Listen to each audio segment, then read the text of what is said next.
নমস্কার, দেখছেন কলকাতা টিভি। সঙ্গে রয়েছে আমি তসমিনা। শুরু করছি সংবাদ সারাদিন। আলফালা বিশ্ববিদ্যালয়ের প্রতিষ্ঠাতার পৈতৃক সম্পত্তি ধ্বংসের নোটিশকে চ্যালেঞ্জ আব্দুল মসজিদের পরিবারের। ব্যবস্থা নেওয়ার আগে ব্যক্তিগত শুনানির নির্দেশ মধ্যপ্রদেশ হাইকোর্টের।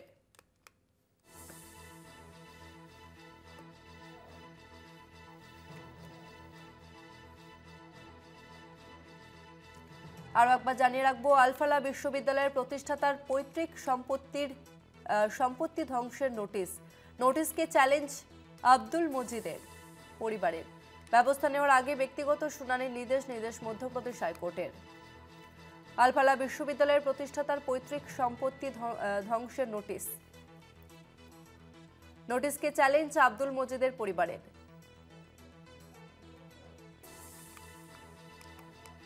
ব্যবস্থা নেওয়ার আগে ব্যক্তিগত শুনানির নির্দেশ মধ্যপ্রদেশ হাইকোর্টের। আমরা বিস্তারিত জানবো। আমাদের সঙ্গে ফোন লাইনে রয়েছে প্রতিনিধি পীযূষ কান্তি নাগ। পীযূষদা, মধ্যপ্রদেশ হাইকোর্টের তরফ থেকে ঠিক কি নির্দেশ দেওয়া হলো? দেখো, আলফালা বিশ্ববিদ্যালয়ের প্রতিষ্ঠাতা পৈতৃক সম্পত্তি ধ্বংসের নোটিশের বিরুদ্ধে মধ্যপ্রদেশ হাইকোর্টে আবেদন জানানো হয় তার পরিবারের পক্ষ থেকে। মধ্যপ্রদেশ হাইকোর্টের বিচারপতি প্রণয় ভার্মা আবেদনকারীকে পুনরায় শুনানির সুযোগ দিতে হবে নির্দেশ দিয়েছেন। পাশাপাশি প্রাথমিক নোটিশগুলি 30 বছর আগে জারি করা হয়েছিল, তারপরে আপত্তিকর নোটিশ জারি করা হয়েছে।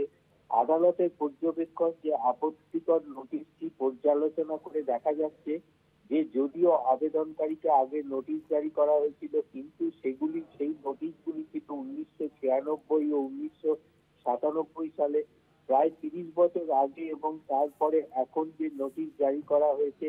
ফলে এই 30 বছর পরে যদি আবেদনকারীর বিরুদ্ধে কোনো ব্যবস্থা নেওয়া হয়, তবে তার ক্ষেত্রে তাকে শুনানি সুযোগ দেওয়া উচিত।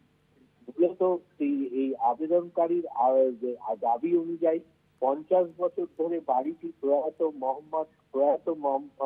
আহমদ আহমেদের একচেটিয়া মালিকানার দখলে ছিল। তৎকালীন ক্যান্টনমেন্ট অফিসারের সম্মতিতেই অনুমোদন ক্রমেই তিনি বাড়িটি নির্মাণ করেছিলেন। 30 বছর পরে এই ধরনের নোটিশের ক্ষেত্রে মধ্যপ্রদেশ হাইকোর্টের নির্দেশ যে তাকে ব্যক্তিগত শুনানির সুযোগ দিতে হবে এবং তারপরেই এ বিষয়ে তার আত্মপক্ষ সমর্থনের সুযোগ দিতে হবে এবং সেই শুনানির পরেই কিন্তু পরবর্তী সিদ্ধান্ত গ্রহণ করা যাবে। ধন্যবাদ পীযূষদা। আলফালা বিশ্ববিদ্যালয়ের প্রতিষ্ঠাতার পৈতৃক সম্পত্তি ধ্বংসের নোটিশকে চ্যালেঞ্জ আব্দুল মজিদের পরিবারের। ব্যবস্থা নেওয়ার আগে ব্যক্তিগত শুনানির নির্দেশ মধ্যপ্রদেশ হাইকোর্টের।